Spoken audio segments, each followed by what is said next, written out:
नमस्कार दर्शक बंधु आज वीडियो रे आमे जीवन सारा काम आसापी केतोटी टिप्स विषय जानिबा। आज वीडियो जदि आपको भल लगे चैनल को सब्सक्राइब करूँ, वीडियो को लाइक करूँ। एक नंबर, प्रतिदिन सकाळु उठी चुट्टी कुंडाइबा द्वारा चुट्टी मजबूत होता है एवं काठ पानिया चुट्टी कुंडाइबा सबुठारु भल होता है। तो आपण माने चेष्टा करूँ काठ पानिया चुट्टी कुंडाइबा। 2 नंबर, जो माने प्रतिदिन दही खाई थांती सेमानकर केबे भी परिस्रा इन्फेक्शन होई न थाए। जदि भी आपण मानकर परिस्रा इन्फेक्शन होउची कि यूरिन इन्फेक्शन होउची दही निहाती भाबरे खाआंतु। 3 नंबर, कटा जाइथिबा पियाज को परदिन खाइबा उचित नुहे। यह द्वारा पेटर समस्या होता है एवं एम खराब प्रभाव मध्य स्वास्थ्य उपरे पकाए।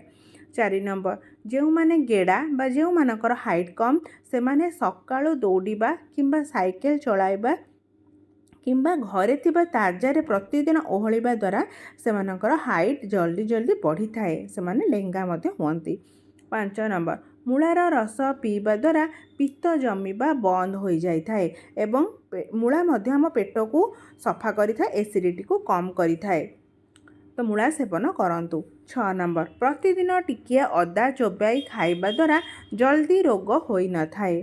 7 नंबर, जदि ओठ कला पड़ जाए तेबे सोइबा पूर्वरु ओठरे दही को मालिश करी धोई शुअंतु। यह द्वारा ओठ लाल एवं सुंदर होता है एवं ओठ मध्य फाटी न थाए।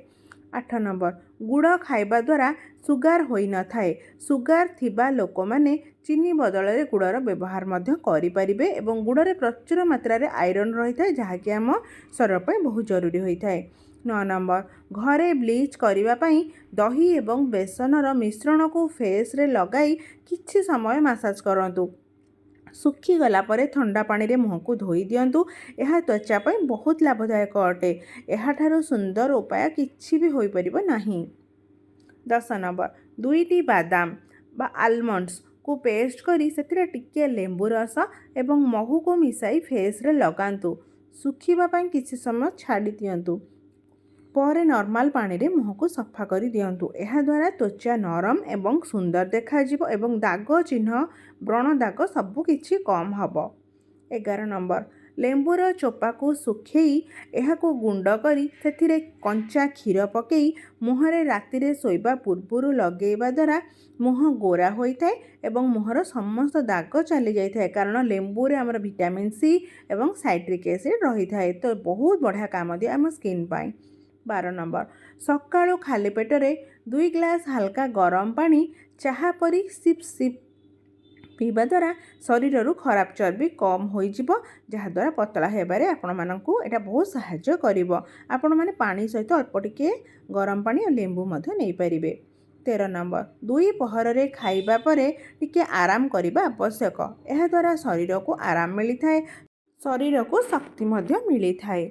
14 नंबर, संध्या समय रे चाहा कॉफी बदल रे जूस पीबा उचित। जूस न पी पारिले आपण माने ताहा सहित बिस्कुट किंबा हल्का किछि स्नैक्स खाइबा उचित।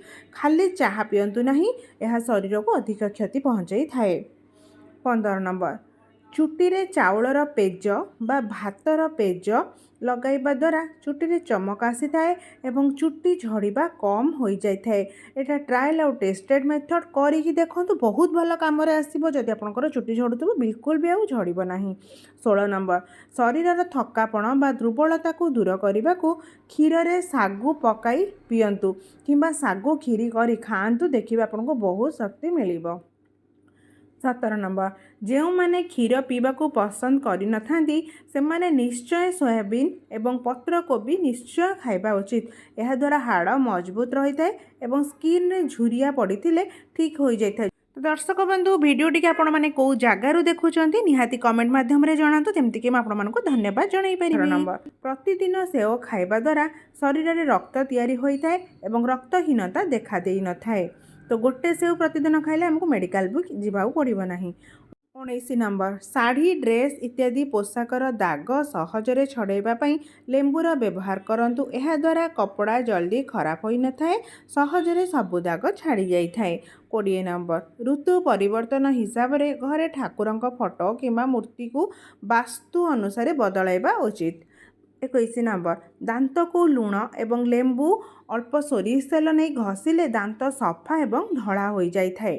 22 ନମ୍ବର, ଯଦି ଗୋଡ଼ ହାତ କଳା ପଡ଼ିଯାଇଥାଏ ତେବେ ରାତିରେ ଶୋଇବା ପୂର୍ବରୁ ଲେମ୍ବୁ ଘଷି ଧୋଇକି ଶୋଇଲେ ଗୋଡ଼ ହାତ ଜଲ୍ଦି ସଫା ହୋଇଯାଇଥାଏ। 23 ନମ୍ବର, ଚୁଟିକୁ ଜଲ୍ଦି ବଢ଼ାଇବା ପାଇଁ ରନ୍ଧା ନଡ଼ିଆ ତେଲକୁ ଚୁଟିରେ ମାଲିସ କରି 3 ଘଣ୍ଟା ପରେ ଚୁଟିକୁ ଧୋଇ ଦିଅନ୍ତୁ। ଏହାଦ୍ୱାରା ଚୁଟି ଜଲ୍ଦି ଆପଣଙ୍କର ବଢ଼ିବ। 24 ନମ୍ବର, ମାସିକ ଧର୍ମ ସମୟରେ ସବୁ ଝିଅମାନେ ନିହାତି ମନେ ରଖନ୍ତୁ, ଏହି ସମୟରେ ଏକ୍ସରସାଇଜ କି ଅଧିକ ଶାରୀରିକ ପରିଶ୍ରମ କରିବା ଉଚିତ ନୁହଁ। ଏହା ଶରୀରକୁ ଅଧିକ କ୍ଷତି ପହଞ୍ଚେଇଥାଏ ଏବଂ ଆପଣମାନଙ୍କର ଅଧିକ ମାତ୍ରାରେ ବ୍ଲିଡ଼ିଂ ହେବାର ସମସ୍ୟା ବଢ଼ିଯାଇଥାଏ, ପେଟ ଦରଜ ହୁଏ। 26 ନମ୍ବର, ଧଳା ଚୁଟିକୁ କଳା କରିବା ପାଇଁ ଗାଧୋଇବା ପୂର୍ବରୁ ପିଆଜ ରସ ଚୁଟିରେ ଲଗାଇ ଧୋଇ ଦିଅନ୍ତୁ। ଏହାଦ୍ୱାରା ଚୁଟି ଜଲ୍ଦି କଳା ହୋଇଯାଇଥାଏ ଏବଂ ଆପଣଙ୍କର ଚୁଟି ଝଡ଼ିବା ସମସ୍ୟା ମଧ୍ୟ କମିଯାଇଥାଏ। 27 ନମ୍ବର, ସକାଳର ଖାଇବା ନ ଖାଇବା ଦ୍ୱାରା ମଣିଷର ପେଟ ଫୁଲିଯାଏ ଏବଂ ହଜମ ଶକ୍ତି କମ୍ ହୋଇଯାଏ। ଶରୀରରେ ଧୀରେ ଧୀରେ ଅନେକ ରୋଗ ସୃଷ୍ଟି ହୋଇଥାଏ। ତେଣୁ ସକାଳର ଖାଇବା ନିହାତି ଭାବରେ ଆପଣମାନେ ଅଧିକା ମାତ୍ରାରେ ଖାଆନ୍ତୁ, ଯାହାଦ୍ୱାରା କି ଆପଣଙ୍କ ଦିନଟା ବହୁତ ଭଲରେ କଟିବ। 28 ନମ୍ବର, ଯେଉଁ ବ୍ୟକ୍ତିର ମୃତ୍ୟୁ ହୋଇସାରିଛି ତାଙ୍କର ଫଟୋ ଭଗବାନଙ୍କର ଘରେ ବା ଘର ସାମ୍ନାରେ ରଖିବା ଉଚିତ ନୁହେଁ ଏବଂ ଜୀବିତ ବ୍ୟକ୍ତିମାନଙ୍କର ଫଟୋ ସହିତ ମୃତ ବ୍ୟକ୍ତିର ଫଟୋ ଲଗାଇବା ଉଚିତ ନୁହେଁ। 29 ନମ୍ବର, 1 ଗ୍ଲାସ ପାଣିରେ 7ରୁ 8ଟି ନିମ୍ବପତ୍ର ପକାଇକରି ଫୁଟାନ୍ତୁ।